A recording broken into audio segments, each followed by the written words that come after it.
বিশ্ব যখন এগিয়ে চলেছে আমরা তখন পিছে। বিশ্ব যখন এগিয়ে চলেছে আমরা তখন পিছে। কিসের পিছনে আমরা?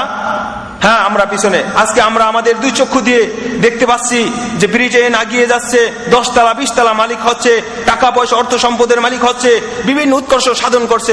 ব্রিটেন, আমেরিকা, লন্ডন, ফ্রান্স সবকিছু আমরা সেখানে দেখছি। আমাদের পার্শ্ববর্তী এক ভাইকে দেখি আমরা যে আমাদের বাড়ি ঘর, আমি একতলা বাড়িতে বসবাস করি, আমার একটু ঘরও নাই, চাইও নাই, ব্যবসা নাই, বাণিজ্য নাই, প্রতিষ্ঠান নাই, কিছুই নাই, কিন্তু আমার এক ভাই সে 10 তলার মালিক হয়েছে, বিভিন্ন ব্যবসা প্রতিষ্ঠানের মালিক হয়েছে, সমাজে শীর্ষস্থানীয় সম্মান লাভ করেছে। কিন্তু আমি কোথায়? আমার কি সম্মান আছে? আমার কি ব্যবসা প্রতিষ্ঠান আছে? আমার কি ঘর বাড়ি আছে? আমি কি 10 তলার মালিক হতে পেরেছি? এই প্রতিদ্বন্দ্বিতা। আমি কি একটা ব্যবসা প্রতিষ্ঠানের মালিক হতে পেরেছি? এইটাই আমাদের প্রতিদ্বন্দ্বিতা। আমি কি একটি কারখানার মালিক হতে পেরেছি? আমি একটি গার্মেন্টস এর মালিক হতে পেরেছি, নাকি আমি শ্রমিকই থাকলাম? এটাই কি আমার প্রতিষ্ঠা? তাহলে বিশ্ব যখন এগিয়ে চলেছে আমরা কি সেই দিকে প্রতিযোগিতা দিব, না কোন দিকে প্রতিযোগিতা দেব? আমাদের মুনাফাসা, আমাদের মুসাবাকা, আমাদের প্রতিযোগিতা, আমাদের কম্প্রোমাইজ কোন দিকে চলবে বলেন?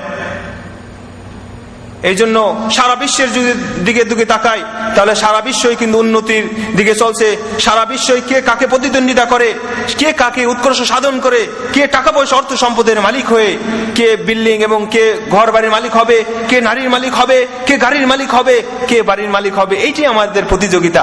কিন্তু আল্লাহ রাসূল সাল্লাল্লাহু আলাইহি ওয়াসাল্লাম কি শিক্ষা, কি দিক নির্দেশনা, কোন প্রতিযোগিতা, কোন কম্প্রোমাইজ, সবকিছু আমরা ভুলে গেছি। আল্লাহ রাব্বুল আলামিন কোরআনে বলতেছেন, ওয়াসাবিকু ইলা মাগফিরাতিম মির রাব্বিকুম, প্রতিযোগিতা করো, কম্প্রোমাইজ করো, প্রতিদ্বন্দ্বিতা করো। কিসে? ইলা মাগফিরাতিম মির রাব্বিকুম, তোমার প্রভুর মাগফিরাত, ক্ষমার দিকে প্রতিযোগিতা করো। ওয়া জান্নাতিন আরদুহাস সামাওয়াতু ওয়াল আরদ, এমন জান্নাতের, যে জান্নাতের প্রশস্ত হলো দুনিয়ার থেকে আসমান সমপরিমাণ, এমন জান্নাতের প্রতিদ্বন্দ্বিতা করতে হবে, প্রতিযোগিতা করতে হবে। কিন্তু আমরা জান্নাত কোথায়?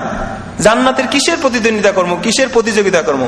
কি আমাদের ঘর, আমাদের বাড়ি, আমাদের নারী, আমাদের টাকা পয়সা, আমাদের অর্থ সম্পদ সবকিছু আমাদেরকে উজাড় করে দিয়েছে, আমাদেরকে দুনিয়ার থেকে বিমুখ করে দিয়েছে, আখিরাত থেকে বিমুখ করে দিয়েছে, কোরআন শিক্ষার দিকে সবকিছু আমাদেরকে ভুলে দিয়ে গেছে।